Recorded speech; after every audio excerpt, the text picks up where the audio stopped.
Morning বন্ধুরা, আবার সকাল সকাল টুমকি চলে এসছে। কেমন আছো বলো?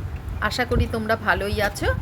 দেখো, আজকে গুড়জালি মাছ কীরকমভাবে বানালাম দেখতে থাকো, সাথে থাকো।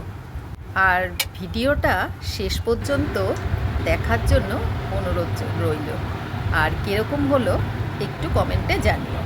গুড়জালি মাছ প্রথমে ধুয়ে ভালো করে পরিষ্কার করে নুন হলুদ মাখিয়ে রেখে দিয়ে তারপরে আমি কিন্তু এখন ধুইনি, এখন নুন হলুদ মাখিয়ে তারপরে দেখো এরকম নুনটা মাখানোর পরে পরিষ্কার হয়ে গেল। এবারে আমি হলুদ নুন মাখিয়ে ভালো করে ভাজবো। আর এই গুড়জালি মাছ খেতে খুব স্বাদ লাগে। আর দেখতে থাকো, সাথে থাকো, পাশে থাকো। আর যারা যেখান থেকে দেখছো তারা একটু লাইক কমেন্ট করে পাশে থেকো।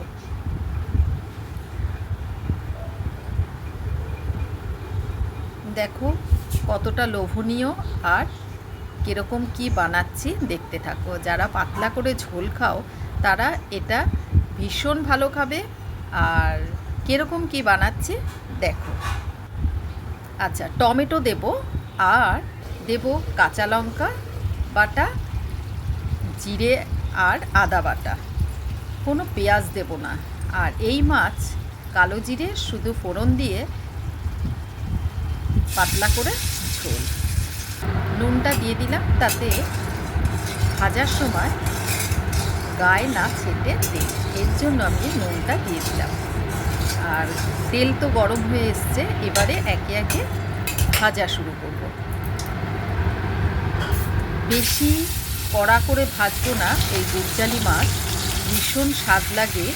এই গুড়জালি মাছের পাতলা করে ঝোল। এই মাছ কিন্তু পেঁয়াজ রসুন দিয়ে কিন্তু আমি করি না।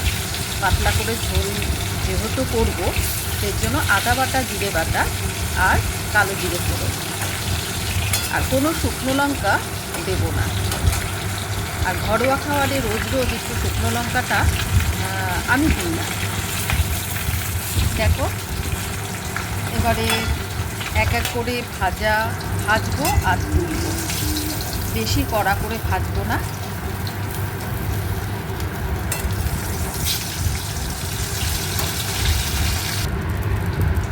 এই পাতলা পাতলা ঝোল গরম ভাতে দারুণ লাগে খেতে।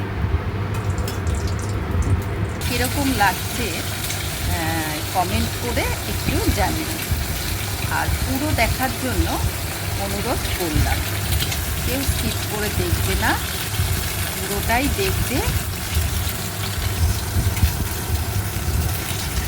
ভালো করে ভেজে নিচ্ছি মিডিয়াম টু লো ফ্লেমে। একটু চেপে চেপে ভাজছি, বেশি কড়া করব না। এবারে এক এক করে সব মাছ ভাজা হয়ে গেলে তারপরে তেলে কষিয়ে নেব। সব মাছ একে একে আমি ভাজার পরে তারপরে আমি মশলা কষাবো ওই মাছের তেলে। দেখো আরেকটু তেল দিয়ে দিলাম, অল্প করে তেল দিয়ে দিলাম, বেশি তেল কিন্তু দিইনি। এবারে কালো জিরে ফোড়ন দিয়ে দিলাম। কালো জিরে ফোড়ন দিয়ে এই গুড়জালি মাছের পাতলা পাতলা ঝোল কারা পছন্দ করো একটু কমেন্টে জানিও।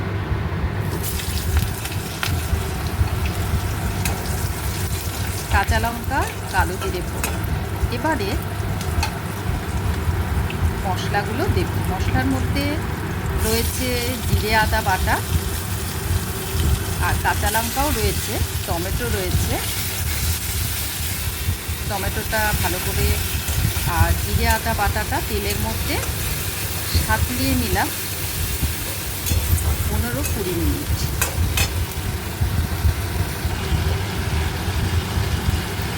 এবারে হলুদও দিয়ে দিচ্ছি।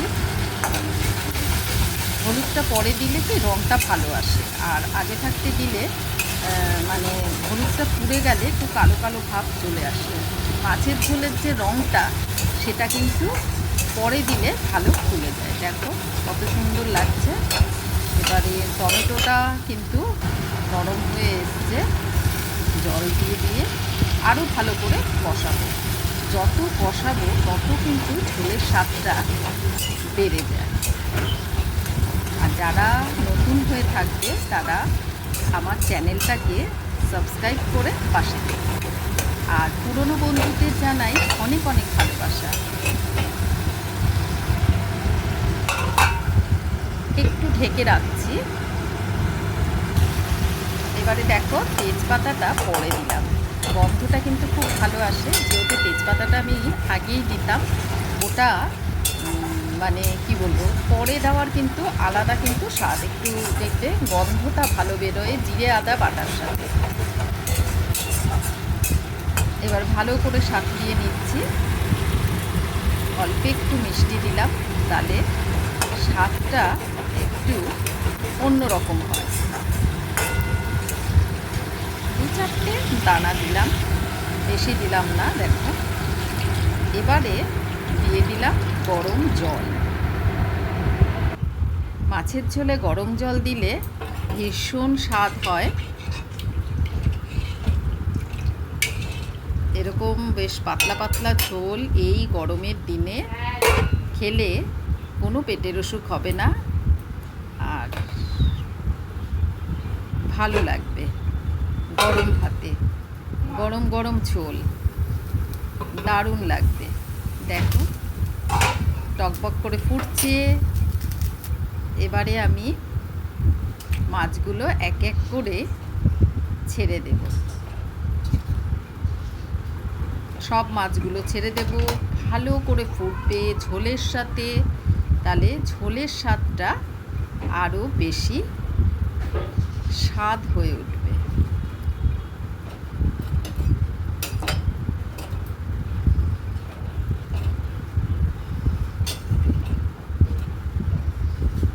ভীষণ টাটকা মাছ এই গুরজালি মাছ, খেতে ভীষণই স্বাদ। এই মাছ পাতলা করে ঝোল দারুণ লাগে খেতে। আর তোমরা যারা যারা আমার ভিডিও রোজ দেখো তাদেরকে অসংখ্য ধন্যবাদ টুমকির তরফ থেকে। ছোটদেরকে আমার অনেক অনেক ভালোবাসা, বড়দেরকে আমার স্নেহ।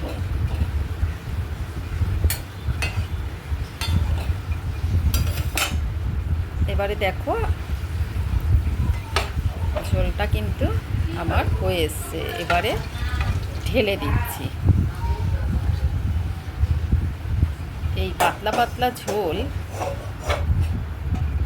এবারে গরম গরম পাতলা পাতলা ঝোল গরম ভাতে দারুণ লাগবে। দেখো কত সুন্দর লাগছে। বন্ধুরা দেখে কীরকম কি লাগলো কমেন্টে আমাকে জানাবে।